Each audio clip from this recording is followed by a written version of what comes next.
Jama'a assalamu alaikum wa rahmatullahi wa barakatuhu. Yau muna tare da Malam Abubakar Lawal wanda aka fi sani da mai bajinta. Jama'a assalamu alaikum. Mai bajinta, me za ka iya ainihin gaya mana irin tsadar rayuwa da ake ciki a wannan lokaci? Assalamu alaikum wa rahmatullahi ta'ala wa barakatuhu. Al'umma na ƙasa gabaki ɗaya ina muku sallama irin ta addinin musulunci. To a haƙiƙanin gaskiya, kamar yadda aka mun tambaya akan wannan tsadar rayuwa da ake fama da shi, wanda al'umma suke kokawa a kan shi, yadda kayan masarufi ya yi tsada, al'amura suka yi tsada, komai ka taɓa kuɗi. To, ka san akwai abubuwa wanda ake dubawa a cikin wannan lamari, saboda sha'ani na rayuwa yadda ya kasance, wanda idan ka duba za ka ga da duk haka ba ta faruwa, amma yanzu kuma ya kasance al'umma ta tsinci kanta cikin wannan hali. To akwai abubuwan dubawa ta ɓangare daban-daban, wanda kamar yadda Allah subhanahu wa ta'ala ya halicce mu 'yan adam, ya ce mu bauta masa, kuma ya sa mana wasu dokoki, ya sa mana wasu iyakoki waɗanda ya ce kar mu tsallaka, wanda kuma an waye gari yau sai ya kasance al'umma da dama mukan tsallaka wannan iyaka. Kamar alal misali, idan ka duba yanayin zamantakewa kamar irin na ma'aurata yadda ke faruwa, za ka gani kamar misali ɓangaren ma neman aure yanzu sai kasance abin ya yi wahala. Idan saurayi ya fito yana neman mace da niyyar aure, al'amura sun yi tsada saboda an ɗauki ƙarya duka an sa cikin lamari. Sai ka ji an yi ma lissafi, sai ka haɗa menene da lefe da menene da sauransu, an ɗebo ma wasu abubuwan da za su zo su fi ƙarfin kamala. Sannan su ma ɓangare na ainihin ɓangaren iyayen amarya, su ma nan ɓangaren akwai damuwa.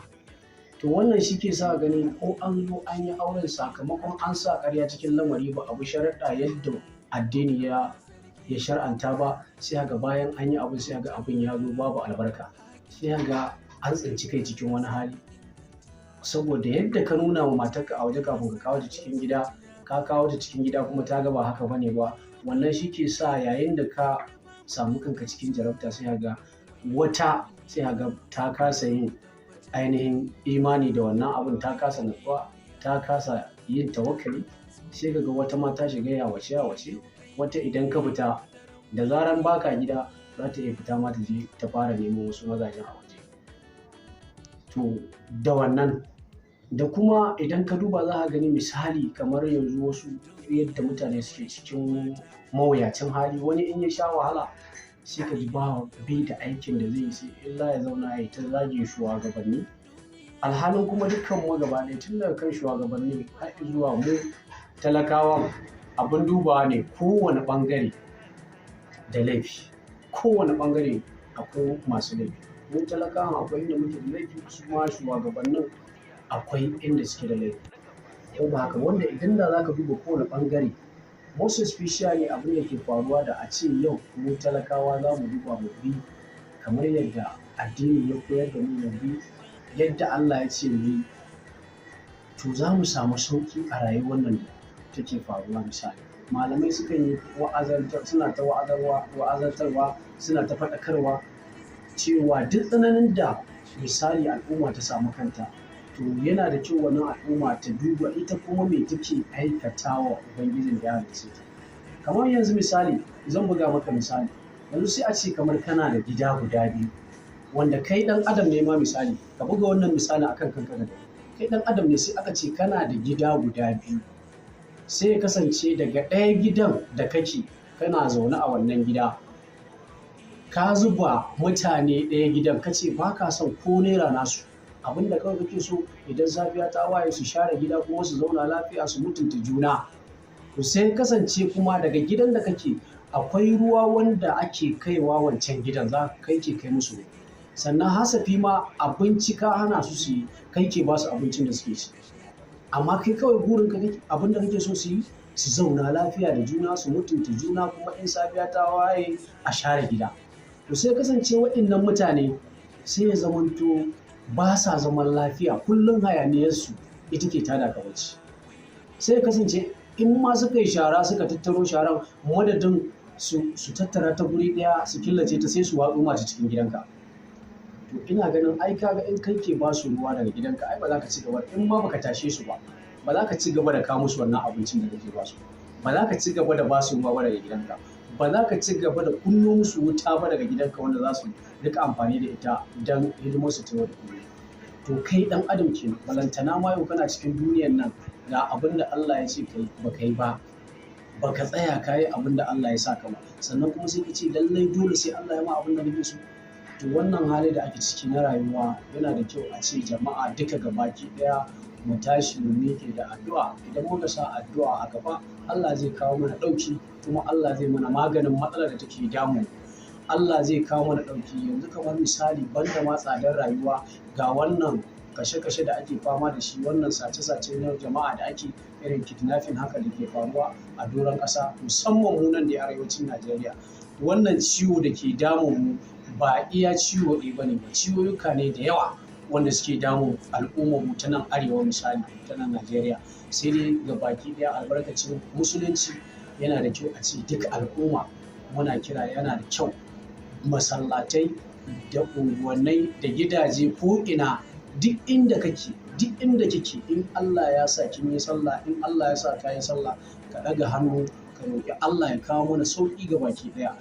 Saboda addu'a idan ta wani bata shiga ba, ta wani sai ga ta zamo karɓaɓɓiya ce a gurin Ubangiji. Sai ka gani sanadin wannan addu'o'in da kowa zai tashi yana yi, sai ka gani Allah ya kawo mana sauƙi. Yanzu ku duba gani, yanzu misali matsalolin da suke faruwa, yanzu mafi yawanci ka je masallatai, zai yi wahala ka je wani masallaci ka yi sallah a ce an gama baka ga wasu daga cikin al'umma ko wasu jama'a ko mata ko wasu dattijai haka, ko wasu dai za ka gani wasu bayan Allah da zai wahala ka ga ba a miƙe mutum yana karanta halin da yake ciki ba, kuma alhalin wannan halin ma ba shi kaɗai yake fuskantar wannan hukuma ba, amma dole ce take sa wasu suke bin masallatai, ganin cewa nan ne inda bayan Allah suke ibada, nan ne waɗanda suke ganin cewa in sun kai kukansu za a iya saurara kukansu, kuma za a iya taimaka musu. Za a gani yanzu masallatai ko ina ka je kai sallah, zai wahala a gama ba ga wani ya tashi ya miƙe yana neman taimako. To wannan duk abin da a duba ne, wannan ba wai za mu tsaya mu zura ido mu ce a'a lallai sai gwamnati ta yi mana ba, saboda babu wata gwamnati da za ta iya kawo mana sauyi face sauyin da Allah subhanahu wata'ala ya kawo mana. To saboda haka shi ne wanda kaɗai za mu iya kai mu kukanmu, kuma shi kaɗai ne zai iya share mana hawayenmu duk idan muka mai da al'amuranmu ga Allah. Duk waɗannan wahalhalu, duk waɗannan matsalolin da suke damun mu, Allah zai kawo mana sauƙinsu insha Allah. Allah zai kawo mana sauƙinsu, sai ga sun wuce kamar an yi ruwa an ɗauke, saboda babu wata jarabta wadda take zamowa dawwamammiya ga bayan Allah face in dai sun miƙe suna addu'a, to Allah zai kawo sauƙi insha Allah. Allah kuma muna roƙonka Ubangiji, Allah ka kawo mana sauƙin wannan tsadar rayuwa, Allah ka sa mu a hanya madaidaiciya, Allah ka sa mu gane gaskiya ce, Allah ka ba mu ikon binta, Allah ka sa mu gane ƙarya ce, kuma ka azurta mu, ka ba mu iko mu ƙaurace mata ya Allah. Saboda haka addu'a ita ce abin da ya kamata kowane bawan Allah, kowane ɗan Najeriya, kowane musulmi da ke Najeriya ya miƙe tsaye a kanta. Saboda haka nake wa mutane, jama'a, al'umma godiya, kuma ina kowa da kowa fatan alkhairi. Allah Ubangiji ya kawo mana sauƙi. Wassalamu alaikum wa rahmatullahi ta'ala wa barakatuh. Mun gode. In yau kai ne, wata ran ba kai ne ba.